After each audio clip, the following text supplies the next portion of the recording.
Olá, esse é o Poder Entrevista. Eu sou Paulo Silva Pinto, editor sênior do Poder 360. Vou entrevistar o governador do Mato Grosso, Mauro Mendes, do União Brasil. Mauro Mendes tem 60 anos, nasceu em Anápolis, Goiás. Formou-se em engenharia elétrica na UFMT, a Universidade Federal do Mato Grosso, e tornou-se empresário. Foi presidente da Federação das Indústrias do Mato Grosso de 2006 a 2010. Foi prefeito de Cuiabá de 2013 a 2016 pelo PSB. Em 2018, filiou-se ao DEM e foi eleito governador do Mato Grosso. Em 2022, foi reeleito. Governador Mauro Mendes, muito obrigado por essa entrevista. Obrigado, Paulo. É um prazer estar aqui contigo e também um prazer estar com todos que nos acompanham nesse momento pelo Poder 360. Agradeço também a todos os web espectadores que assistem este programa. Esta entrevista está sendo transmitida ao vivo do estúdio do Poder 360 em Brasília, em 11 de junho de 2024. Para ficar sempre bem informado, inscreva-se no canal do Poder 360, ative as notificações e não perca nenhuma informação relevante. Governador Mauro Mendes, eu começo essa entrevista perguntando: qual a sua avaliação sobre um tema que está muito em discussão atualmente, que é a instalação de câmeras nas fardas, nos policiais militares do país? Paulo, eu acho que é um grande equívoco nessa discussão. Primeiro porque instalar a câmera nos policiais, se isso resolvesse o problema, eu particularmente instalaria no outro dia. Basta perguntar o seguinte, Paulo: quantos por cento dos crimes que acontecem nesse país são cometidos por policiais militares? Quantos? Tem um número? Eu não tenho esse número aqui agora, mas eu vou levantar. Eu tenho uma boa curiosidade. Porque eu sei que os policiais não estão traficando drogas, eu sei que os meus policiais, nem no Brasil inteiro, não estão roubando celular, eu sei que os policiais não estão roubando carro, eu sei que os policiais não estão assaltando as casas, não estão assaltando ninguém na rua. Então, Paulo, se colocar a câmera, vai diminuir todo esse conjunto gigantesco de crime que acontece no país? Claro que não vai. O Brasil é hoje um dos países mais violentos do mundo. O Brasil tem hoje, entre as 30 cidades mais violentas do mundo, 10 estão no Brasil. Nós temos os 25% dos celulares que são roubados no planeta, são roubados no Brasil. Colocar câmera vai mudar essa realidade? Claro que não, vai inibir a atuação do policial, que vai ter que chegar para o bandido e falar: senhor bandido, por favor, senhor, por gentileza, o senhor levanta a mão, porque aqui eu sou um policial, e o cara do outro lado está com a arma, vai atirar, como é que o policial vai reagir? Então esse é um grande equívoco, me desculpe, isso é mudar o foco do nosso grande problema, que são as leis frouxas. Paulo, lá no meu estado, tem cidadão lá, bandido, que foi preso 5 vezes, 6 vezes no ano e solto por avará da justiça. Será que o problema está no judiciário ou está nas leis brasileiras que eu tenho reputado de frouxa? Porque se o problema for do judiciário, continua sendo um problema da lei. Porque quem pode botar regra para o judiciário cumprir é as leis brasileiras. Se não cumprir, é a lei que bota regra nele, que pode penalizar ele também. Então, Paulo, é um grande equívoco. No meu estado, eu não vou pedir, nem autorizar e nem mandar colocar câmera nos meus policiais. Se isso for parte de uma regra mais ampla nacional, como que o senhor vai fazer?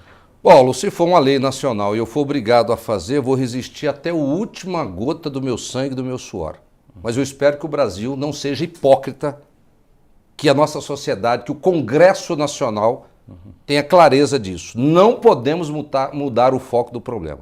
O foco do problema é combater as organizações criminosas, é o traficante de droga, é o roubo, é o assassinato, é toda essa violência que está sendo esparramada no Brasil inteiro. E aí nós queremos transformar o nosso policial como se fosse o bode expiatório, colocando nele uma câmera, como se isso fosse resolver alguma coisa.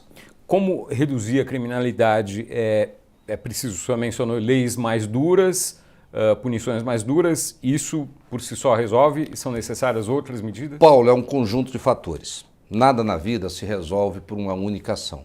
Não basta dizer que é a sorte ou que é o azar que leva a determinadas circunstâncias. O que leva ao resultado é o trabalho sério, bem planejado. Em qualquer área isso funciona. E na segurança pública, Paulo, acho que é um conjunto de fatores. Nós temos que investir em educação, nós temos que investir em infraestrutura, nós temos que investir em geração de emprego, nós temos que investir para combater as desigualdades sociais, mas nada disso também vai resolver se ao mesmo tempo nós não investirmos em ter leis que eu chamo de leis mais duras e mais inteligentes.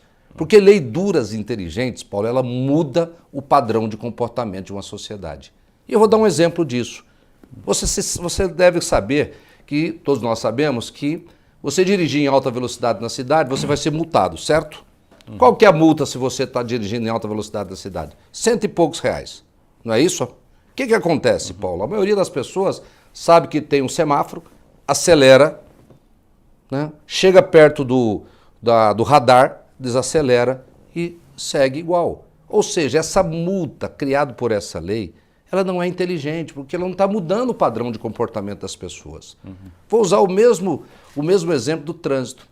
Quanto que é a multa, qual que é a pena se você for pego dirigindo embriagado? Prende a sua carteira, a multa é de mais de 2 mil, quase 3 mil reais. É muito maior. Tá? É muito maior a pena. Eu já vi na minha casa, já vi em bares, já vi em restaurante, amigos meus, pessoas dizendo o seguinte: não vou beber porque eu estou dirigindo. Ah, eu vim de Uber, eu vim de táxi porque eu estou dirigindo.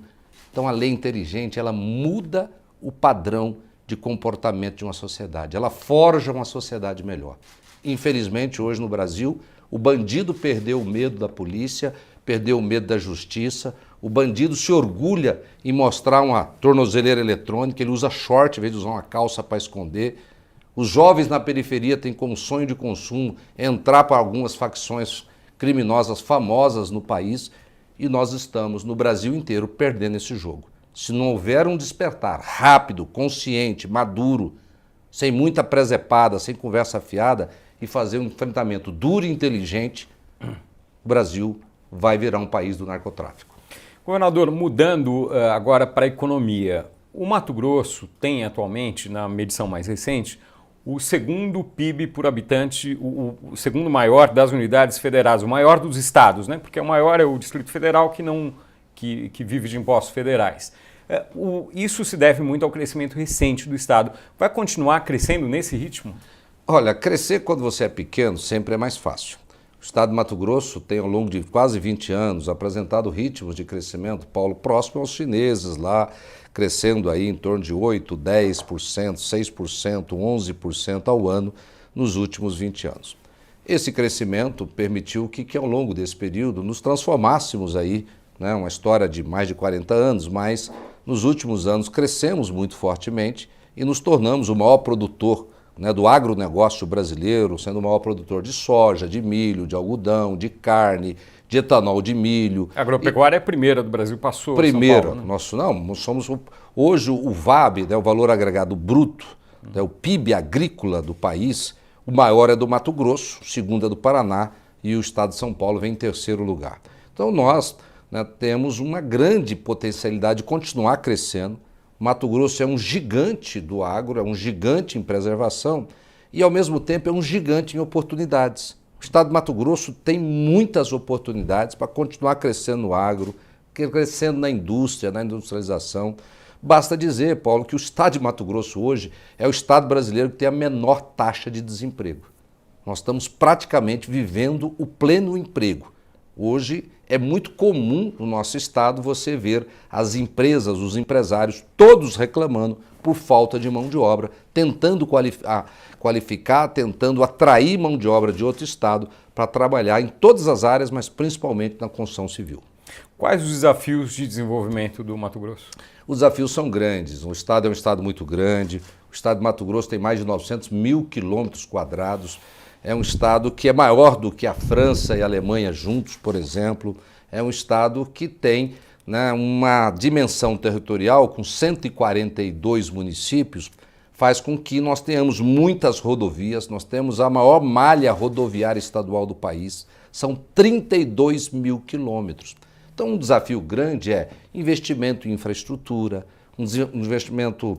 Um desafio grande é o investimento que nós temos que fazer em qualificação e formação de mão de obra para o crescimento da agroindústria, que está forte no nosso estado, o desafio de melhorar a qualidade da educação. Nós estamos investindo muito para buscar, né, esse resultado num espaço de tempo menor possível. Então nós, Paulo, temos lá grandes desafios, mas ao longo dos últimos anos, com os grandes investimentos que o estado está fazendo, Mato Grosso... nos últimos 4 anos, está investindo mais de 15%, chegamos a 19% de investimento da nossa receita. É o maior investimento em todos os estados brasileiros, de forma estruturada aí já de 4 anos consecutivos. Isso permite que nós tenhamos um grande pacote de infraestrutura, volumes substanciais de investimento em educação, em saúde, ou seja, devolvendo o dinheiro do contribuinte para a sociedade, para o cidadão, para o setor produtivo, em formas de bens e serviços. O gasto do Estado com salários é de quanto? Olha, hoje, Paulo, nós estamos gastando, pela Lei de Responsabilidade Federal, 37% do que nós arrecadamos da nossa receita corrente líquida, né, é gasto com o pessoal. Está entre os menores do Brasil, nós deve ser um dos 3 menores do Brasil, quando a gente olha para a LRF federal. Nós criamos uma lei de responsabilidade fiscal no estado de Mato Grosso que ela é mais dura e mais restritiva do que a federal. Então isso foi um elemento importante para controlar essa despesa interna dentro do governo para fazer sobrar mais dinheiro para investir naquilo que importa ao cidadão, que são os bens e serviços que o Estado presta para a sociedade. Por esse critério do Mato Grosso, quanto é a despesa? Pelo critério do Mato Grosso, nós estamos em 43. É mais, ou significa que o nosso critério é mais rígido do que o critério federal. Mas quando eu falo federal, é uma forma de você, de forma isonômica, comparar-se com todos os demais estados que usam apenas a Lei de Responsabilidade Fiscal Federal. Governador, o Estado do Mato Grosso criou um fundo para receber recursos, doações de empresas, pessoas, ONGs, para conservar florestas, para ajudar a conservar florestas. O dinheiro dos impostos não é suficiente para isso? Olha, Paulo, na verdade, essa história de preservação ambiental é uma história muito interessante. Você deve se lembrar, e eu me lembro bem, desde a Rio 92, quando foi feita aquela primeira conferência ali no Rio, e a partir dali começaram as chamadas COPs, aquelas Conferência Internacional do Clima, que ganhou muita força, né, no planeta em função da comprovação científica do chamado aquecimento global. A partir daí, durante muitas COP, uma delas muito famosa, a COP de Paris, COP 15, estabeleceu tratados internacionais entre países e empresas que todos deveriam investir bilhões de dólares, em alguns anos deveria ser 100 bilhões de dólares, para anualmente ajudar os países em desenvolvimento a preservar e a mudar padrões de consumo e de produção. A grande verdade é que nesses anos todos, muito pouca coisa, migalhas do que foi prometido e pactuado, aconteceu. E é muito comum, Paulo, nós vermos aí todos os dias ONGs internacionais, países que se dizem defensores do meio ambiente, criticar o Brasil, criticar o nosso estado de Mato Grosso, dizendo que nós temos que preservar. A preservação, como qualquer coisa, Paulo, tem custo. A sua roupa tem custo, o meu terno aqui tem custo, produzir esse jornalismo aqui tem custo e alguém tem que pagar por isso. Alguém paga por tudo aquilo. Não existe almoço de graça, todo mundo conhece isso. E a preservação ambiental também tem custo. Agora, nós brasileiros não podemos ficar aqui preservando para ajudar o mundo e o mundo não ajudar a pagar por isso. Nós queremos preservar. O Brasil tem hoje, Paulo, uma das economias mais sustentáveis do planeta. Praticamente 90% da nossa matriz energética é limpa, é sustentável, é renovável. Qual país do mundo tem isso? O Brasil é hoje o maior exportador líquido de alimentos.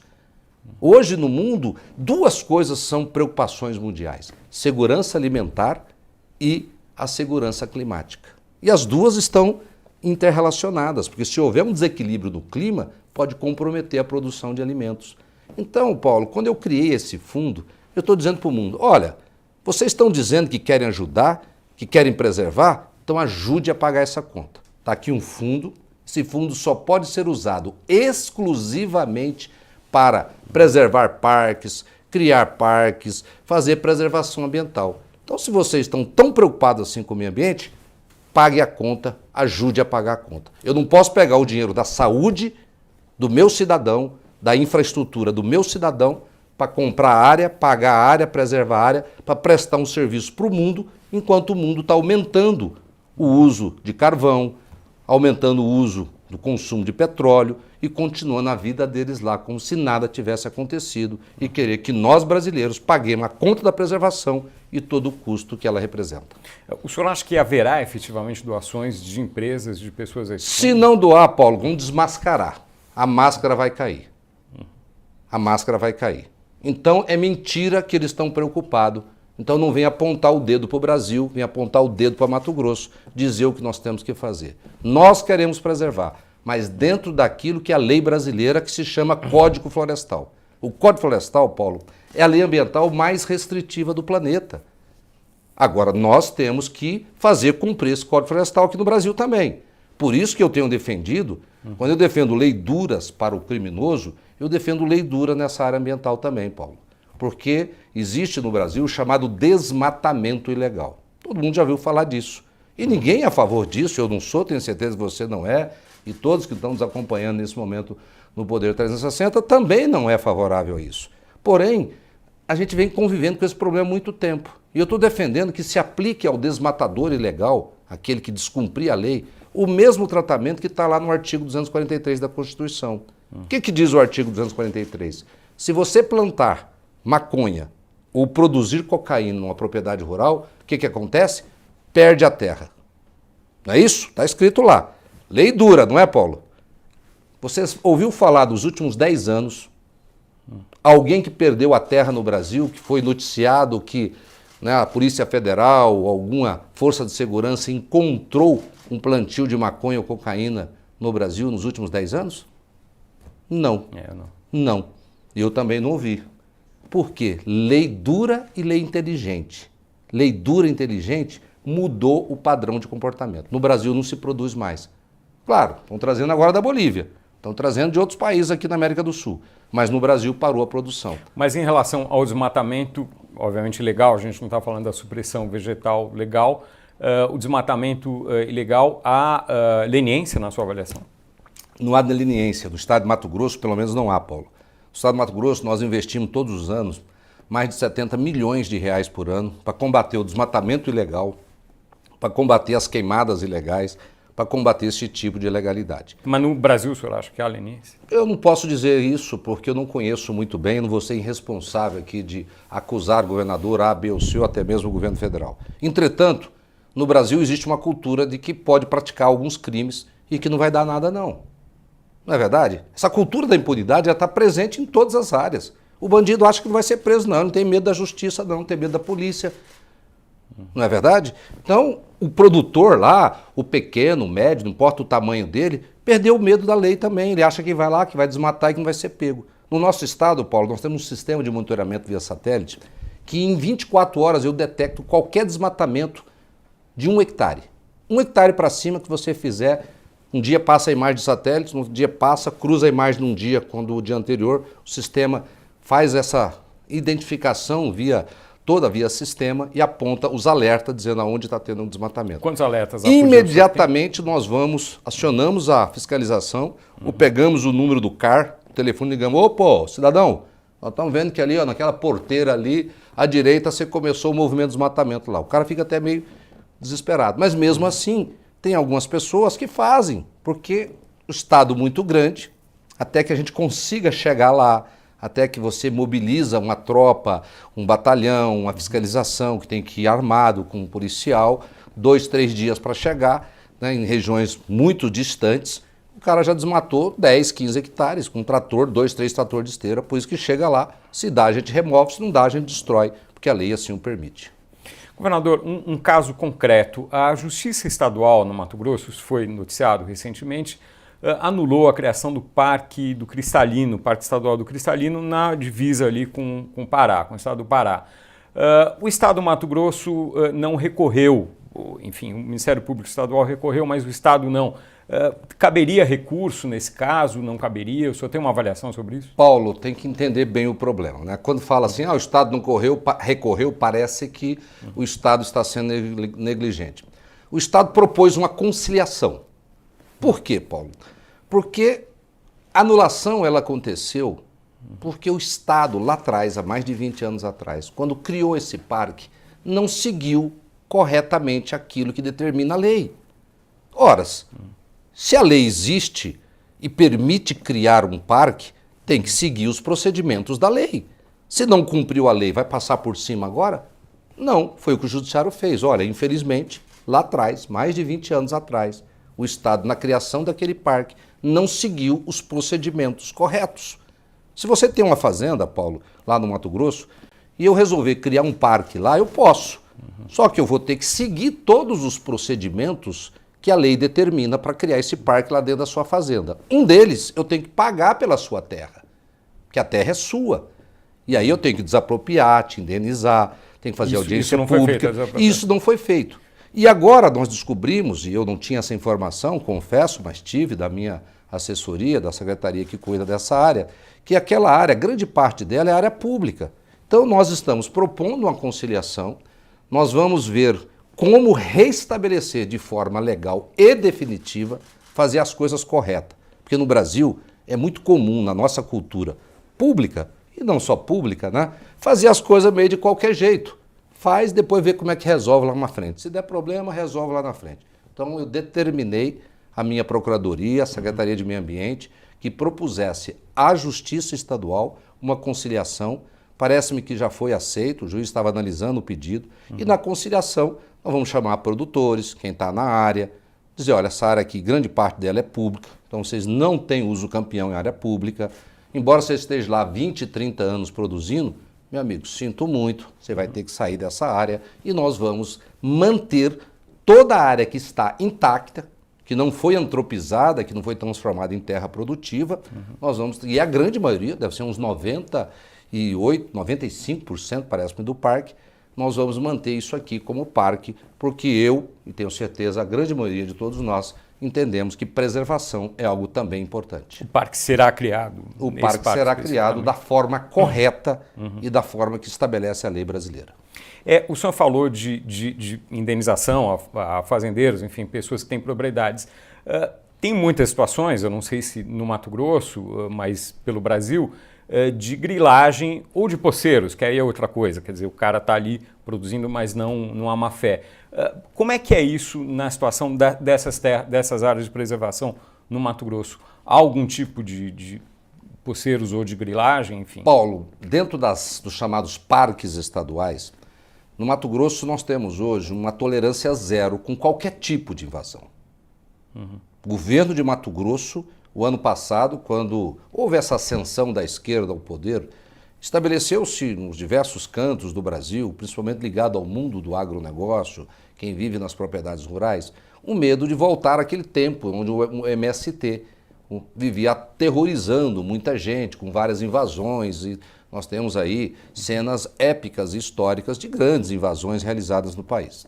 E esse medo começou a dominar muita gente. É muito ruim você viver com medo, ficar ali, né, com aquela sensação de insegurança. A insegurança, ela tem que ser efetiva, tem que ser real, e nós, naquele momento, conversando com um grande grupo que nos procurou e com o secretário de Segurança, nós determinamos que houvesse tolerância zero. A lei brasileira é muito clara, se alguém invadir a sua propriedade, em 24 horas você pode chamar a polícia, chama-se esbulho possessório, né, e a polícia tem um dever de garantir a sua posse.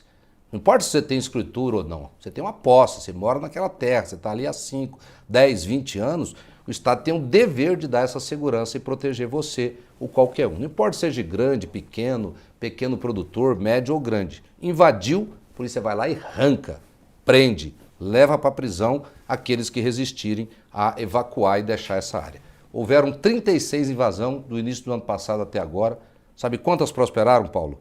Nenhuma. Nenhuma prosperou. Em torno de 150 pessoas foram levadas presas ou conduzidas para a delegacia para prestar depoimento e ter, né, o devido procedimento legal, e nenhuma invasão prosperou, e se Deus quiser, nenhuma invasão vai prosperar no estado de Mato Grosso. O senhor está falando das invasões de propriedades privadas. No caso, invasões de áreas de preservação, não há nenhuma? O problema é o seguinte, invadiu área pública ou área privada, o tratamento vai ser o mesmo. Claro que qual que é a dificuldade? Se o cara vai lá num parque nacional ou num parque estadual, está numa região muito distante, uma região muito inóspita, né? E o cara vai lá e invade, você vai descobrir que ele está lá 3 meses, 2 meses, 6 meses depois. Porque é uma região de difícil acesso, que não tem ninguém. Diferente de uma propriedade privada, que o dono está ali, tem gente cuidando, o cara invade de manhã, quando é meio-dia, nós já fomos acionados. Mas sendo acionado, o Estado vai garantir o direito de posse. E não vamos permitir, né, que ninguém também invada nenhum parque, nenhuma área de preservação do Estado.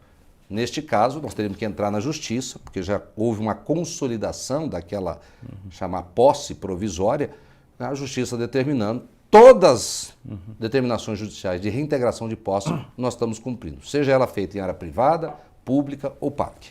Governador, o senhor mencionou o Código Florestal. O Código Florestal determina, e me corrija se eu me enganar com algum número, que nas áreas de cerrado se possa fazer a supressão vegetal de 80% da área. 65%. 65%, certo. Na Amazônia são só 20%. São só 20%, quer dizer, tem que preservar 80%. 80%. O senhor acha que deveria ser alterado o Código Florestal? Não, eu acho que não, Paulo. Eu acho que lá atrás devia ter calibrado melhor isso, né, quando fez. Porém, fez, está feito. Não tem espaço, na minha opinião, neste momento, para mudar o Código Florestal. Agora, tem que cumprir o Código Florestal. Não adianta vir ninguém querer falar, agora querem proibir tudo ou agora querem fazer mais do que está lá. Eu defendo a lei, defendo que se cumpra a lei e no rigor da lei. Por isso que eu estou defendendo. Se alguém fizer desmatamento ilegal acima do que está previsto, se o cara tem lá na fazenda dele 1.000 hectares na Amazônia e pode utilizar apenas 200, se ele for lá e abrir 300, 400, ele sabia disso. Todo mundo sabe disso hoje. Então não tem desculpa, não tem justificativa. Se ele fizer isso, eu defendo que a Constituição seja mudada e que esse cara possa perder a terra. Garanto para você que vai acabar no Brasil o desmatamento ilegal. Mas o senhor acha que isso vai acontecer? Há clima para um aumento da severidade nesse tema? Paulo, no Brasil nós temos o péssimo defeito de aprender a conviver com os problemas. E parece que temos medo de resolvê-los definitivamente. Cara, eu acabei de dar um exemplo aqui, ó. O tráfico de drogas. Plantar maconha e cocaína acabou no Brasil depois que colocou uma lei dura. Coloca uma lei dura. Cidadão, se você desmatar ilegalmente, você vai perder sua terra. O cara vai ficar sabendo disso, todo mundo tem televisão, tem internet, tem rádio. Hoje, em qualquer canto do Brasil, essa informação vai chegar. Se o cara fizer, ele vai perder porque ele escolheu perder. Todo mundo sabe, Paulo, se você subir em cima do prédio e pular, você vai morrer. Mas tem gente que faz essa opção, não tem? Então, se o cara quiser perder a terra dele, ele fez a opção de perder, porque ele sabe claramente que se ele desmatar ilegalmente, ele vai perder a terra dele. Garanto que esse crime, que hoje é cometido, sei lá, por centenas de milhares por ano, vai ficar 1 ou 2 ou 3 aí cometendo. Vamos resolver um problema nesse país. Mas precisa de uma mudança legal para isso. Claro, precisa de mudar a Constituição brasileira, precisa de mudar aqui no Congresso Nacional. Governador, qual a sua avaliação sobre o governo Lula? Paulo, eu vejo que é um governo, né, que está aí, começou, tem completando 1 ano e meio agora. Eu particularmente, né, respeito, mas eu discordo da forma com que o governo começou. O presidente Lula começou aumentando o número de ministérios, foi para 37 ministérios, né, houve uma clara demonstração de que ele usou uma estratégia muito semelhante ao que ele usou no primeiro governo dele, lá em 2003. O Brasil de 2023, quando ele iniciou, é muito diferente do Brasil de 2003. 20 anos se passaram, a tecnologia mudou, a sociedade mudou, as pessoas mudaram, o Congresso Nacional mudou, e eu tenho assim uma impressão de que o governo está adotando medidas e formas de gerenciar e cuidar do país muito semelhante ao que ele usou lá em 2003. É até compreensível isso, porque quando você faz alguma coisa e dá certo, quando você é chamado de novo a fazer aquela mesma coisa, você tende a usar os mesmos métodos, as mesmas estratégias. E está claramente sendo percebido que o Congresso hoje está descontrolado, o governo não tem mais o controle sobre o Congresso. A sociedade brasileira recebe informações de maneira muito mais rápida, ninguém controla mais a mídia brasileira, porque a rede social é totalmente, né, aberta e democrática. Então, se um veículo de comunicação não dá informação, a rede social vai dar. Então, um veículo de comunicação ele acaba dando todas as informações, seja boa ou não, para o governo A, B ou C. Então, isso faz com que exija-se de todos nós que estamos na política um comportamento diferente. Então eu vejo com uma certa preocupação, o governo fez muitos movimentos aí ao longo desses 1 ano e meio para aumentar a receita pública, mas eu vi ele fazendo muito poucos movimentos para cortar a despesa. No meu estado, quando eu virei governador, Paulo, eu fiz movimento para subir a receita. Mas, ao mesmo tempo, eu fiz movimento para cortar despesa. Porque subindo receita e cortando despesa, eu abri um leque para fazer investimento. E é por isso que em Mato Grosso nós temos hoje o maior programa de infraestrutura do país. Vão ser 6 mil quilômetros de rodovia asfaltada em 8 anos. Isso é mais do que a malha rodoviária de muitos estados brasileiros. Estamos construindo hospitais, investindo muito em educação, investindo em todas as áreas. Mas foi melhorando receita e cortando despesa. E aí o cidadão, mesmo pagando um pouco mais de imposto, ele fica feliz, porque ele vê a estrada dele melhorando, ele vê a saúde dele ou dos funcionários dele melhorando, ele não precisa às vezes comprar um plano de saúde. Então você percebe claramente esse dinheiro que você paga na forma de impostos voltando para o cidadão, para a sociedade e para o setor produtivo. O que o governo federal deveria cortar em despesas? Paulo, eu não estou aqui no governo federal, mas muito mais do que cortar despesa, porque é sempre necessário, é você trabalhar para tornar o Estado mais eficiente. O Brasil é um país extremamente burocrático. O Brasil é um país onde nós damos muitas voltas para poder fazer coisas muito óbvias. O licenciamento ambiental no Brasil ele é extremamente burocrático e não protege o meio ambiente. Nós ficamos aqui num país onde não pode isso, nós não podemos explorar petróleo lá na costa, né, do Brasil e do lado está se explorando e o mundo inteiro se explora petróleo em alto mar. Olha que loucura um negócio desse. No Brasil o índio não pode trabalhar, né, enquanto o índio americano é dono de cassino, índio em várias partes do planeta são todos empresários e empreendedores. O Brasil é cheio disso, de ineficiências, Paulo. Então não é muito mais do que cortar, é trabalhar para tornar o país eficiente, tornar o setor público eficiente, onde ele gerencia melhor o país e não só gasta o dinheiro, aumenta a despesa, achando que isso não tem fim, não tem limite. Porque se toda vez que uma empresa tivesse um problema de caixa, ela pudesse subir o preço dela, faltou dinheiro, sobe o preço do meu produto. Pode subir, mas vai ter consequências. Vai ter consequências, vai perder mercado, vai fechar. Agora, no país, não, o que o governo faz, principalmente o governo federal? No meu estado, eu não posso fazer isso, Paulo. Lá, se faltou dinheiro, meu amigo, tem que me virar, porque eu não tenho cheque especial, eu não posso emitir título, eu e nenhum outro governador, e nenhum outro prefeito. Agora, o governo federal, se falta dinheiro, ele emite título, contrai mais dívida. A dívida pública federal é de 6 trilhões e 500 bilhões de reais. Pelo amor de Deus, é dinheiro que nem eu e acho que quase ninguém sabe o que é isso, de tanto zero que cabe desse número. Só que o que causa isso? Juros fica alto, o país não investe, o país não cresce, a infraestrutura não melhora, a competitividade do país para competir nas economias globais, né, nos mercados internacionais fica pequena. Então, não é só pensar em cortar, diminuir salário, é trabalhar para que a máquina pública seja eficiente, para que o governo não seja um peso para o setor produtivo e para o cidadão e, se possível, ajudar esse cidadão e a sociedade a crescer. As emendas de congressistas cresceram muito, o orçamento cresceram muito no período recente. O senhor tem uma avaliação sobre a efetividade disso?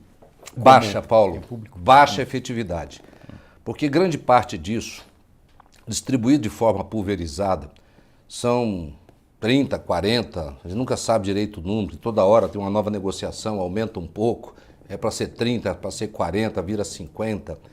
E é um dinheiro que vai pulverizado. E aí o cara coloca 300 mil numa cidade, 200 mil noutra, porque o deputado, com todo respeito, ele olha para os afazeres e os deveres dele, mas ele olha muito para a base eleitoral dele. Ele está preocupado com a próxima eleição. E preocupado com a próxima eleição, ele pega lá 70 milhões de reais, que é o que tem hoje um deputado federal, e ele vai lá, coloca lá 1 milhão numa, 500 mil na outra, 300 mil na outra, 2 milhões na outra, e sai pulverizando aquele dinheiro. E esse dinheiro está alimentando nesse momento a ineficiência de muitas prefeituras. Que tipo de coisa? Que vira pó, vira lá custeio da saúde, né? Mas aí o prefeito veio de lá e melhorar a eficiência lá para cobrar mais dos seus funcionários e dos médicos e comprar remédio melhor. Não, pingou aqui um dinheirinho extra, tapa o buraco da ineficiência dele. Se não colocasse aquele dinheiro, ia dar o cara, ele tinha que se virar, cara. Que é assim que funciona, Paulo. Mas porque se toda vez que você se apertar, imagina assim, você tem um filho E aí o filho vai lá e se aperta, né? Eu acredito que você deve ter filho, né? E ele se aperta e fala assim, papai, eu tô apertado aí, capaz, estourei, acabou meu dinheiro. Você fala, não, toma aqui mais um dinheirinho, papai. O papai vai dar outro cartão de crédito para você esse mês. Aí ele vai lá e estoura o cartão de crédito. Papai, estourei os 2 cartões de crédito. Aí você fala, rapaz, então assim, vou te dar um cheque especial agora no banco. Papai, estourei o cheque especial e os 2 cartões. Eu falei, rapaz, então vou te emprestar um dinheiro. Cara, você vai deixando aquela bola de neve, só vai aumentando, não seria assim? Isso funciona com o nosso filho, funciona conosco mesmo, funciona numa família, numa empresa, num estado e num país. Mas como mudar isso com as emendas se é uma coisa que depende do Congresso? Aí não seria o governo. Mas aí que tá. É só quebrando, será? Ou será que isso que eu estou falando é tão absurdo ou é tão óbvio? Para mim é muito óbvio. Houve um erro aí, tá? Com todo respeito, né? É algo que parecia ser bom, é aquilo que conceitualmente parece bom. Nós vamos distribuir o dinheiro. Paulo Guedes falava isso, né? Vamos fazer, né, com o dinheiro seja distribuído por quem conhece as bases, que conhece o Brasil. Essa pulverização do recurso, porque não basta ter boas ideias e boa intenção, Paulo. Você tem que ter conexão com a realidade, saber depois como é que aquilo vai funcionar. E na prática, está pulverizando muito o recurso, isso está virando custeio, está virando pó. Me dá uma obra estruturante feita por todos esses 30, 40, 50 bilhões de reais que está sendo distribuído no Brasil. Será que nós vamos encontrar alguma obra estruturante? Uma obra de infraestrutura pesada? Talvez encontre poucos exemplos perto de muito dinheiro que está sendo distribuído. Governador, eu perguntei para o senhor do governo Lula, e o governo Bolsonaro foi melhor ou pior do que o atual governo? Bah, Paulo, que coisa, pergunta difícil, né? Como diz os nossos amigos gaúchos lá. Cara, são características diferentes. O presidente Bolsonaro, ele tem lá as suas habilidades, como o presidente Lula tem. Eu não gosto muito de ficar criticando, não, mas assim, eu acho que o presidente Bolsonaro, ele teve uma grande oportunidade, ele cometeu um equívoco muito grande quando ele resolveu brigar com a vacina, ele comprou muitas brigas, algumas boas, algumas desnecessárias no meu ponto de vista, e no final ele perdeu as eleições, né? E perdeu porque o Brasil tinha uma expectativa muito grande, né? Uma parte da população que hoje chamam de direita, eu chamo muito mais assim uma população que está descontente com a política, que está descontente com o político. Pode ter algum radical ali, algum extremista? Pode. O senhor disse que ele perdeu. O senhor não duvida do resultado das eleições, então? Não, eu não duvido não, Paulo. É muito fácil querer explicar isso só falando que urna isso, urna aquilo. Eu nunca tinha visto antes desse tempo aí, né, mais recente do Bolsonaro, esse grande questionamento feito contra as urnas eletrônicas no país. Elas pareciam boas, pareciam razoáveis, pareciam, né, elogiadas em muitos momentos. De repente começou a se questionar como se fosse o grande problema da democracia brasileira. E eu vejo que são governos diferentes, cada um ao seu modo teve as suas oportunidades, mas nenhum deles conseguiram dar um rumo diferente e melhor para o Brasil.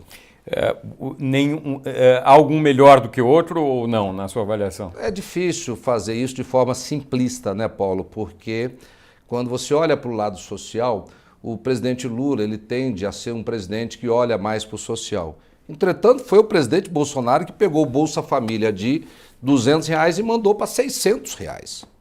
E hoje tem muita gente que não quer saber de buscar emprego, porque compensa mais ficar desempregado, trabalhando no subemprego, né, sem ter carteira assinada, tal, embora está tendo uma mudança normativa nesse quesito, mas eu vejo assim que são perfis diferentes, né?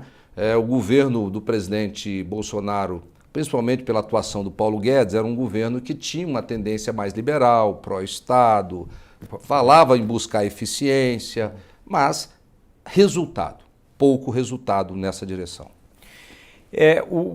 Sobre o 8 de janeiro, que foi emblemático tanto de apoiadores do governo anterior quanto do início do atual governo, o senhor tem uma avaliação? Paulo, o 8 de janeiro foi um episódio trágico, lamentável, triste, né, naquele dia e nos desdobramentos posteriores. Porque ali eu tenho absoluta convicção, Paulo, que a grande maioria absoluta são pessoas de bem. Se tinha algum infiltrado ali, mal intencionado, seja ele de direita ou de esquerda, não vou entrar no mérito, e está errado invadir o Congresso Nacional, está invadido, depredar, seja um prédio público, se eu sou contra invadir, né, uma propriedade rural, por que eu ia ser a favor de invadir o Congresso Nacional? Se está errado invadir o Congresso Nacional, está errado invadir uma propriedade privada. Já disse isso muitas vezes. Não pode invadir o Congresso e não pode invadir a casa, a terra de ninguém também. Então, fazer aquela invasão ali estava errado. Era uma forma de externalizar uma revolta ou indignação feita da forma errada. As condenações foram corretas ou erradas? Condenação, na minha opinião, corretas com a dosimetria errada. Paulo, o cara vai lá, mata um monte de gente. Como tem, né, bandido matando cidadão de bem aí no Brasil. O cara é condenado a 12 anos. O cara foi lá e invadiu, está condenado a 18 anos. O tratamento que foi dado para aquelas pessoas não é dado a nenhum desses bandidos que são traficantes, que são, né, assassinos, que estão causando grande mal à sociedade brasileira. Então a dosimetria está errada. A anistia, o senhor acha que cabe nesse caso? Alguns reivindicam. Eu acho que tem que ter sim. Acho que nós temos que pacificar o Brasil. Nós temos que sair dessa agenda, briga de A com B, de B com C. O presidente Lula falou isso. Eu acho que o presidente Lula tinha que ser o primeiro cara a levantar essa bandeira. Vamos botar um ponto final nesse 8 de abril, vamos tocar nossa vida em frente, vamos dar um exemplo na prática de que superamos essas diferenças, estamos unidos para um Brasil melhor e um Brasil que possa verdadeiramente construir o futuro que nós queremos. Quer dizer, o senhor acha que o presidente Lula deveria defender a anistia dos condenados no 8 de janeiro? Eu acho que sim. Seria uma grande demonstração daquilo que o próprio presidente Lula já falou, que ia governar sem olhar para o passado, que ia governar sem rancor, que ia governar sem mágoa. Ele disse muitas vezes isso e, na prática, defender o fim dessa inquisição, e com todo respeito ao ministro Alexandre, com todo respeito ao Supremo Tribunal, mas eu acho que é um equívoco e um exagero fazer como estão fazendo. Erraram? Erraram. Tinha que penalizar? Tinha que penalizar. A dosimetria está exagerada, na minha opinião. Governador, haverá eleições para prefeitos e vereadores neste ano. Qual vai ser o resultado dessas eleições em cada cidade, na sua avaliação? Paulo, se eu falar o resultado dessas eleições e acertar, vão dizer que eu estou controlando as urnas eletrônicas aí. Então, eu tenho, obviamente, como qualquer cidadão brasileiro tem, né, a presunção, não a capacidade, porque eu não tenho bola de cristal e ninguém tem, mas de fazer as nossas análises e olhar objetivamente para o presente e, a partir do diagnóstico presente, tentar estabelecer uma premissa, né, uma perspectiva de futuro. E eu vejo claramente que os partidos de esquerda vão ter dificuldade. O mundo hoje vive uma tendência muito mais, né, nesta linha de pensamento que alguns rotulam e chamam facilmente de direita, mas na verdade é um descontentamento social. É um descontentamento social com os governos, com os governantes, com a classe política. Então, aonde tem governos mais à direita, né, já houve até mudanças mais à esquerda. Onde tem governos mais à esquerda, está tendo governos mais à direita. Porque se há um descontentamento e quem vem não consegue suprir, o PT estava no poder, ficou 14 anos no poder, né?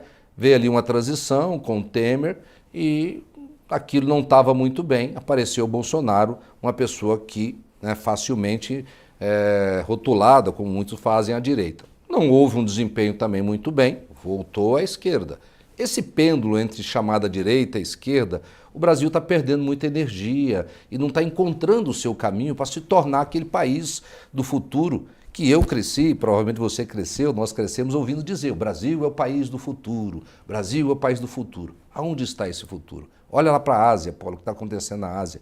Os países estão se desenvolvendo a uma velocidade muito maior do que a nossa. Ninguém pode dizer que o Brasil não está melhorando, mas muito aquém das nossas potencialidades e das nossas capacidades. Governador, o senhor foi do PSB, hoje está no União Brasil. O que mudou? O que mudou é que os partidos no Brasil são, hoje, meros instrumentos de um processo eleitoral. Os partidos no Brasil, na minha opinião e na prática, são meros instrumentos de um processo eleitoral. Poucos são aqueles que dizem ou tentam estabelecer uma linha ideológica. Qual é a proposta dos partidos para resolver o problema da dívida externa do país? Qual que é a proposta dos partidos para resolver o problema da segurança pública?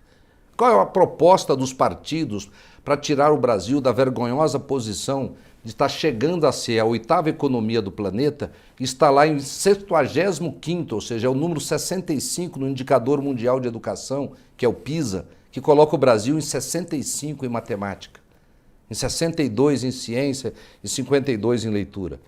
Qual que são as principais propostas desses principais partidos? Não existe. Então, Paulo, sair de um partido e para o outro é uma mera estratégia eleitoral. Eu gostava e gosto do PSB, tinha lá amigos. Por uma circunstância ali, nós tínhamos 2 parlamentares federais que estavam no PSB, se desentenderam com a direção nacional por causa de uma votação, eles saíram do partido. Eu, como prefeito naquele momento da capital, né, acompanhei o movimento desses 2 parlamentares federais. Em direção ao DEM, né? Que em direção ao DEM, que é um partido, que é a União Brasil, que é um centro, vamos chamar assim, centro-direita. Eu acho que o PSB é um centro-esquerda. Então eu estou aí gravitando, mas acima de tudo eu sou um cara que faz política para o bem. Fazer a coisa correta, cumprir a lei, né, fazer a correta aplicação do dinheiro público, defendo o livre mercado, defendo um Estado eficiente, um Estado que arrecade, mas que cuide bem do dinheiro público, que combata a corrupção, que cumpra o seu papel perante o cidadão. Todos nós pagamos impostos e, ao mesmo tempo, temos que contratar plano de saúde, contratar escola particular quem pode. Alguns podem, a maioria não pode. Isso não está certo. Governador, caminhando para o final, algo que não tenha sido perguntado aqui que o senhor gostaria de comentar? Paulo, é tanta coisa, mas eu quero, na verdade, então, agradecer, né, a oportunidade de estar aqui contigo, com o Poder 360 e com todos aqueles que nos acompanharam aqui nesse momento, né, e dizer que lá no Mato Grosso, né, um pedaço do nosso Brasil, é um estado vocacionado para o agronegócio, temos a honra de liderar esse grande setor, importante setor da economia brasileira, que é o agronegócio, que representa aí mais de 20% do nosso PIB, responde por 50% do saldo da balança comercial brasileira, e o estado do Mato Grosso lidera com uma ampla margem aí esse setor aqui no país. É um estado que tem muita oportunidade, é um estado gigante, é um estado que conseguiu fazer com que as finanças públicas entrassem no eixo, estamos muito bem equilibrados fiscalmente. Com isso, nós estamos conseguindo cobrar os impostos, que ninguém gosta de pagar, mas quando ele é cobrado e ele é devolvido para a sociedade, as pessoas reconhecem isso. Não é à toa que quando eu iniciei lá, pegamos um estado que estava com salário atrasado, com os fornecedores com 5, 6 meses de atraso, com quase 400 obras paralisadas, conseguimos colocar tudo em dia no primeiro ano e a partir daí abrimos um ciclo gigantesco de investimento. E esse investimento está melhorando todas as áreas de prestação de serviço público. É um estado que cria oportunidades, ele é um gigante do agronegócio, um gigante em preservação, mas um gigante em oportunidades. Eu posso dizer, viu, Paulo, com toda humildade, mas com muita clareza, que no Brasil tem alguns exemplos de coisas que dão certo. Mas o Mato Grosso, ele é seguramente um exemplo de um Brasil que dá certo. Governador Mauro Mendes, muito obrigado por essa entrevista ao Poder 360. Obrigado, um abraço a todos. Agradeço também a todos os web espectadores que assistiram este programa. Essa entrevista foi transmitida ao vivo do estúdio do Poder 360 em Brasília, em 11 de junho de 2024. Para ficar sempre bem informado, inscreva-se no canal do Poder 360, ative as notificações e não perca nenhuma informação relevante. Muito obrigado e até a próxima. Poder Monitor, a ferramenta mais completa para monitorar os 3 poderes. Acesse agora poder.cc/monitor.